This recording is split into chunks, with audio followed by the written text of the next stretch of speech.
So, coming off the heels of our previous interview, as many more in the loss of songbird Karen Smith and all the other Jamaicans we lost this weekend, who we know and we don't know, and the tragic headlines all around us, in today's paper, over the weekend, the emotions associated with loss are overwhelming, especially during a time when many aren't physically in touch. So, we've asked associate psychologist and principal therapist at Tea House Therapy, Sonia Winter, to talk to us this morning, to take us through the art of coping. I personally find her very, very calming when we speak.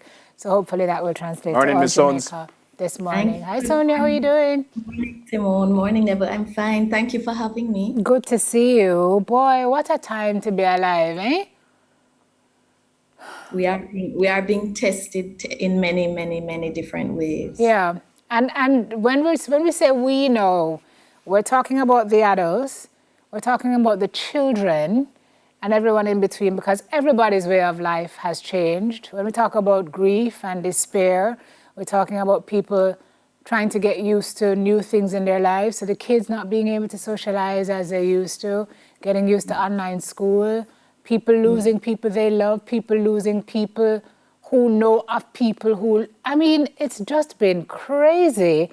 And your hands are full, Sonia, more than ever before. They are, Simone. But the good thing is that people are reaching out for help, and that's the most empowering thing, you know. Sometimes when we suffer, we can be paralyzed to get the help that we need. So I think that's the win that I hold on to, that people are reaching out for help. And how do you help them, Sonia? What do you say to people in this time? I mean, obviously, this depending on the situation, your advice is going to be different. But as an overarching, I don't know, lifeline, guideline, something to keep us all, where should we be at this point? Give us something that we can hold on to, that can keep us going day after day. Here's the thing, Simone, when people come to me, the biggest challenge that I have is to help them to be with what they are feeling. All of these stressors, all of these really difficult realities that we are facing will create emotional distress for every one of us, you know, of different forms. The sense of loss, the sense of hopelessness, of despair, sadness, anger, all of these emotional experiences are legitimate and appropriate. And the biggest challenge I have is to help people to almost, it may sound unusual, but to embrace those emotions, because so often we feel that the emotional experience that we're going through is a sign that we are going to become undone. And that's not so, you know. I help them to be comfortable in the discomfort, as it were, so that they can focus on controlling those parts of their life that they can control. So often we focus on trying to change how we feel, or to get over it, or to move past this emotional reality, or we compartmentalize, or we numb ourselves in different ways. And whenever we do that, we are robbing ourselves of the capability to cope, unknowingly robbing ourselves of the capability to cope. And I think that's one of the biggest things, understanding that we are emotional beings who will feel all of these difficult and unpleasant emotions. Yes, they're very difficult to go through, but the emotions themselves are not the problem, you know, and they're an important part of who we are. So that's sort of where we start, helping to give people a language and an understanding of what they're going through emotionally, and normalizing that for them, so that their reaction to that emotional experience is a healthy reaction, a reaction that's going to help them get through this, rather than a reaction that's going to exacerbate their ability to cope. That just came from a professional. As a friend, as someone who doesn't know all of what you just said, what do you do? What do you say to that friend? And I ask the question because I remember I used to say, I know how you feel, until I lost my brother, which was the first one in my family. And how I felt wasn't how I did think them was feeling. So now I just kind of say, I'm sorry. But then again, as a friend, you kind of feel like you want to say more, you want to do more. What you do, how you do it.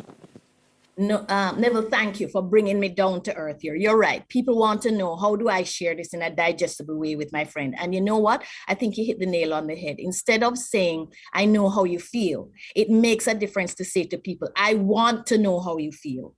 I want you to share with me how you feel. Tell me what this is like for you. I am interested. I will sit with you and bear witness to what you're feeling. Talk to me. I want to hear. Because the truth is, when somebody else is suffering, a lot of times we feel so uncomfortable to sit with them in that discomfort. And so we do all sorts of things to kind of shut down the interaction. We say, be strong, get over it. It'll all end soon. God doesn't give you more than you can, those sort of things that is really about us moving on quickly to the next situation. And to the extent we can slow down, stop, be with somebody, get them to be comfortable sharing, letting them know we have the time, we have the space, we are willing to be uncomfortable with them as they share how they're feeling. That can make a world of difference. That legitimizes what they're feeling. Neville, did I answer that question? Perfectly. What I love about what you said there, Sonia, even before what you just said, is to realize that when you feel the way you feel, you are not becoming undone. Because the truth is that, more often than not, you feel like you're going crazy. Absolutely. Yesterday, for example, I couldn't do anything. I could not do anything. I could not get up out of the bed. I could not function. I could not think. There are things I had to do.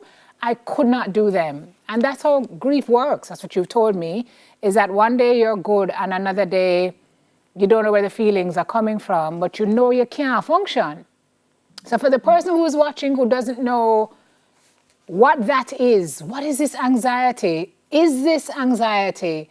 What is this grief? Why can't I function? What is happening to me? You are saying what you need to realize in that moment is that you're not becoming undone. You're not losing your mind. You're not losing yourself. And what you need to do is lean into that feeling and use the tools to kind of help you through them, is what you're saying. Absolutely, absolutely. Because so often, Simone, I'm so glad that you gave yourself permission to just feel and do nothing. Because so often, grief is difficult, but grief is not the problem quite often. Our reaction to the grief is what often is the problem. And so it's helping people to understand what grief is. If somebody is important to you, then there will come a point of saying goodbye, and it will be fraught with pain and grief and suffering, and that you can get through it if you pull the right, if you hold on to the right tools to do so, and that you're not broken, you're not so many people feel like I need to be strong. I have to move on. I don't have time. I have to be there for my children, and I have to get past this. And in being so hard on themselves, they're not giving themselves a chance to grieve, and then that manifests itself in more unhealthy ways later on. Mm-hmm. How are you found, my friend? Obviously, you know what you're talking about. How are you found if someone wants to have a chat with you? Okay, you can find us at soniawinterassociates.com, or our office numbers are 876-823-5897. By the way, who do you talk to? Well, all therapists make sure that we have our own therapist, and at Tea House, I have a fantastic group of therapists we all try to support each other and be there for each other. When we go through different things, when we're dealing with clients who are challenging, we do our best to support each other and be a sounding board. Because sometimes you have to kind of lift your head out of the fray, and above it, somebody has to help you to do that. You can really get caught up in the different stories such that you can't see the forest for the trees. So it's important that everybody has their person to lean on, for sure, Neville. Stay safe. God bless you.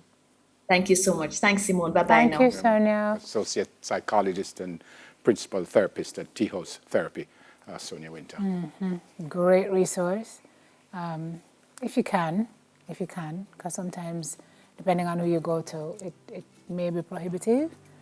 But man, let me tell you, therapy is amazing, especially in a time like this. And if you can't do therapy, then be sure to. Yeah. It is talk it to is said somebody. also that grief is selfish. In England, they have this way when they're like at the football game, if they're honoring someone who passed, they clap for like a minute as opposed to a moment's silence. And they say that because they're in a very specific way, they are praising the dead. Celebrating. Because they're suggesting that you're in a better place.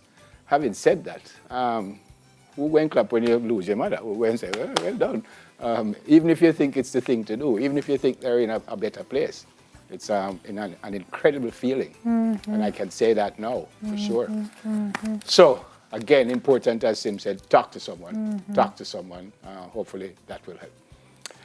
Take a break. When we come back, we speak to a woman who was born to serve, I'm told. Stay with us, please.